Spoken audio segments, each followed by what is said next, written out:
दोस्तों, आज की कहानी है दामाद जी मेरी बेटी की परवाह नहीं करते। दोस्तों, कहानी शुरू करने से पहले अगर हमारे चैनल को सब्सक्राइब नहीं किया हो तो कर लीजिए ताकि आपके पास पहुंचे हर रोज नया वीडियो। शीतल, तुमने टिफिन पैक किया? तुम्हारा नहीं, आज ये अस्पताल पहुंचने में देर हो जाती इसलिए नहीं बनाया। क्या यार, खुद के लिए इतनी लापरवाही। रुको, दूध और एक केला खा लो, खाली पेट नहीं रहते और फिर 2 बजे तुम लंच कर पाओगी। हाँ, आज ये जल्दी से शीतल ने दूध और केला खाया और अस्पताल के लिए निकल गई। तो ये थे शीतल और अजय, जो कि बहुत ही प्यारी जोड़ी थी। दोनों एक दूसरे का बेहद ख्याल रखते और प्यार भी दोनों में बेशुमार था। शिमल एक निजी अस्पताल में नर्स के रूप में कार्यरत थे और अजय एक मल्टीनेशनल कंपनी में। अजय को पोस्टिंग दूसरे शहर में थी और वो कुछ दिनों की छुट्टियों पर अपने घर आया हुआ था। दोनों की शादी को 6 माह हुए थे।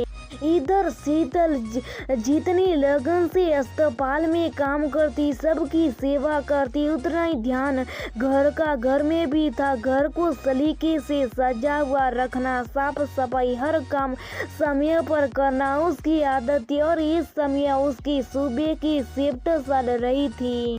शादी वो थी भी बड़ी मिलनसार। खैर, आगे बढ़ते हैं। अगले दिन फिर सुबह जब शीतल सारे काम से निपट कर अस्पताल के लिए तैयार हो रही थी तब अजय रसोई में जाता और देखता है कि शीतल ने आज भी उसके लिए टिफिन तैयार नहीं किया।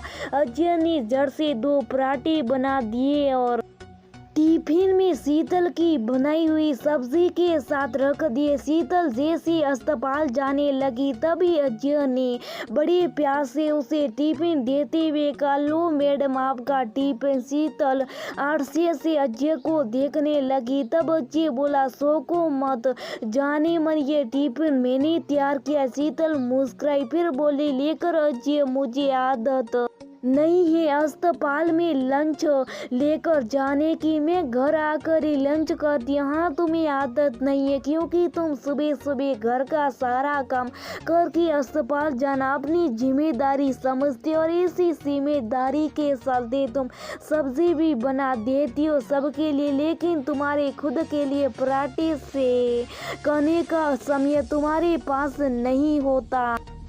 बस यही कारण है तुम्हें लंच में भूख ना लगने का। मैं तुम्हारी हर बात को बिन कहे समझ सकता हूँ पत्नी जी। शीतल ने मधुर मुस्कान के साथ अजय को धन्यवाद कर अस्पताल के लिए निकल गए। अब जब तक अजय घर रहा, रोज शीतल के लिए वही बनाता और शीतल को भी अजय का ये प्यार और अपने लिए चिंता बहुत अच्छी लगती कि कितना सोचती अजय मेरे बारे में।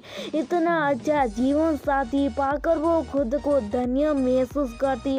उस दिन अजय की छुट्टी का आखिरी दिन था। शीतल ऑफिस जा चुकी थी और अजय के पापा उसकी मम्मी रमीला जी से कमरे में बैठे बात कर रहे थे कि आजकल की लड़कियां बहुत तेज है। अब हमारी बहू को ही ले लो, हमारे बेटे से रोटी बनवाती हैं। संस्कार नाम की कोई चीज ही नहीं। और एक हमारी बेटी को देखो कैसा जीवन साथी मिला है, कभी उसकी परवाही नहीं करता। हमारी वसुधा की दुख दर्द से उसे कोई मतलब ही नहीं। और अजय को देखो, पूरा जोरू का गुलाम बन के अपनी पत्नी के लिए सुबह सुबह पराठे सेकता है। तुम बहू को कुछ समझाती क्यों नहीं? यूँ पति से रोटियां सिकवाना क्या अच्छी बात है? ये सुन अजय अपने मम्मी पापा के कमरे में पहुंचा और बोला, पापा, आप दीदी और जीजाजी के झगड़ों से कितने परेशान रहते और आपको सदा चिंता सताती है कि जीजाजी दीदी को कब समझेंगे और उनको मान सम्मान देंगे। मम्मी पापा हम हमेशा उन्हें कोसते रहते हैं कि दामाद जी हमारी बेटी का ख्याल नहीं रखते। वहीं दूसरी ओर मैं शहर से दूर रहता हूँ तो मेरे बाद शीतल आप दोनों की जिम्मेदारी है। वो आपके प्रति और इस घर के प्रति हर फर्ज दिल से निभाती आई हैं। बदले में वो भी तो उम्मीद करती होगी कि कोई हो जो उसे समझे, उसकी परवाह करे। मैं जो कह रहा हूँ मम्मी बुरा मत मानिए, लेकिन आपको करना चाहिए। जब वो आपका इतना ख्याल रखती है और बेटी सा व्यवहार करती है तो आपको नहीं लगता कि आप भी उसे बेटी सा प्यार दो?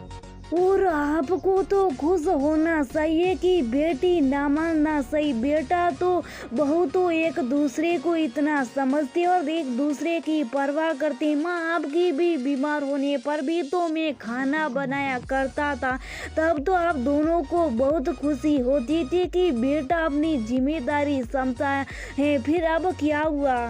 क्या मैं पति होने का कि सिर्फ एक जता जिम्मेदारी ना निभाऊं? और शीतल ने कभी आगे होकर मुझे या मम्मी आपसे नहीं कहा उसकी मदद करने को, लेकिन हमें तो समझना चाहिए ना। और आजकल तो पत्नियां पतियों के कंधे से कंधा मिलाकर काम करती है, फिर पति क्यों पत्नियों की कुछ कामों में मदद नहीं कर सकते? मम्मी पापा यदि आपको मेरी बातों से ठेस पहुंची हो तो माफ़ करना, लेकिन जरा सोचिए क्या मैंने गलत कहा? हमें माफ़ कर दी बेटा, शायद तू सही कह रहा है। बेटे की तकलीफों के आगे बहू का सुख हमें नागवार गुजरा, लेकिन अब से ऐसा नहीं होगा। जैसे शीतल हमारी सेवा में आगे लगी रहती है, हम भी उसे बेटी सा प्यार देंगे, अजय के पिताजी बोले। और हाँ, अगली बार जब तू आएगा तब तुझे शीतल के टिफिन तैयार नहीं करना पड़ेगा, क्योंकि अब मैं ये जिम्मेदारी निभाऊंगी। मुस्कुराती हुई अजय की मम्मी बोली। अजय ने मम्मी पापा को गले लगा लिया और धन्यवाद दिया उसकी बात को समझने के लिए।